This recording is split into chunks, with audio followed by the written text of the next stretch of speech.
বন্ধুরা, মুনমুনস কিচেন ডায়েরিতে সবাইকে স্বাগত। আমি আবার চলে এসেছি একটি রেসিপি নিয়ে।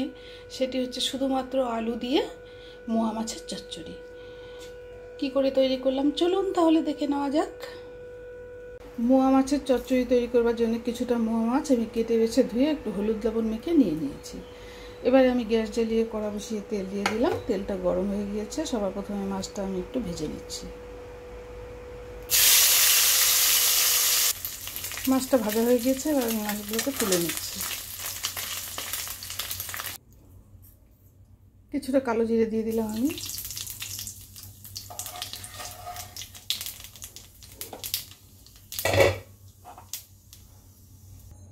এবার আমি দিয়ে দিচ্ছি পেঁয়াজ কুচি, কাঁচা লঙ্কা। আমি বড় দেখে একটা পেঁয়াজই দিয়েছি, অল্প একটু রান্না করবো যেহেতু মাছ। পেঁয়াজটা একটু ভাজা করে নিচ্ছি। আর কিছুটা আলু আমি এইভাবে লম্বা লম্বা করে কেটে হলুদ লবণ দিয়ে ভাজা করে তুলে রেখেছি। আলু ভাজাটা আমি আর দেখাইনি, লোডশেডিং হয়ে গিয়েছিল।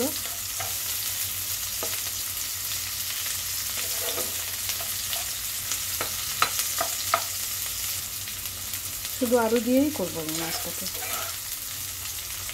পেঁয়াজটা হালকা ভাজা হয়ে গিয়েছে, এবার আমি দিয়ে দিচ্ছি টমেটো। একটা বড় সাইজের টমেটো আমি দিয়ে দিলাম।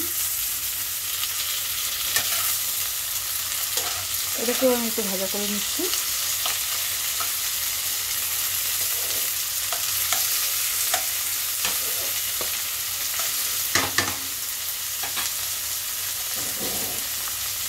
এবার আমি দিয়ে দিচ্ছি লবণ।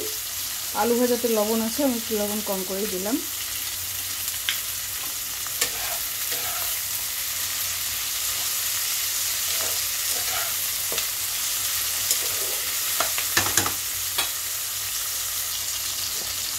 দিয়ে দিলাম হলুদ গুঁড়ো। হলুদ গুঁড়োটাও আমি কম দিলাম, আলুটা আমি হলুদ লবণ দিয়ে ভাজা করে নিয়েছি। সামান্য একটু দিয়ে দিলাম লঙ্কার গুঁড়ো।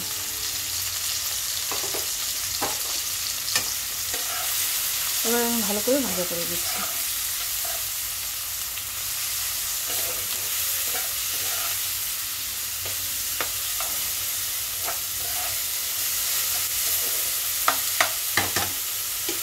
মোটামুটি ভাজা হয়ে গেছে, এবার ভেজে রাখা আলুটাকে আমি দিয়ে দিলাম।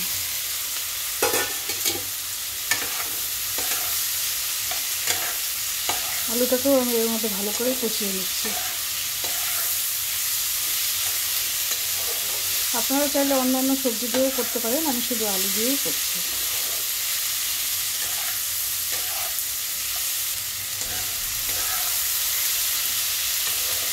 এটা আমি জল ব্যবহার করব না, কিন্তু একটু ঢাকা দিয়ে দিচ্ছি।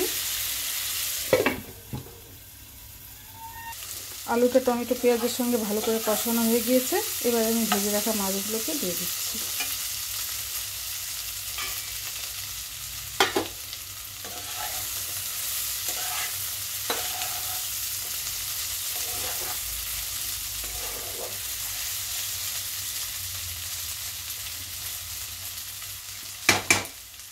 আমি আবারও একটু ঢাকা দিয়ে দিচ্ছি। চচ্চড়িটা কিন্তু রেডি, এবারে আমি নামিয়ে দেখাচ্ছি। দেখুন বন্ধুরা, গুঁড়ো মাছ বা মোয়া মাছের চচ্চড়ি রেডি।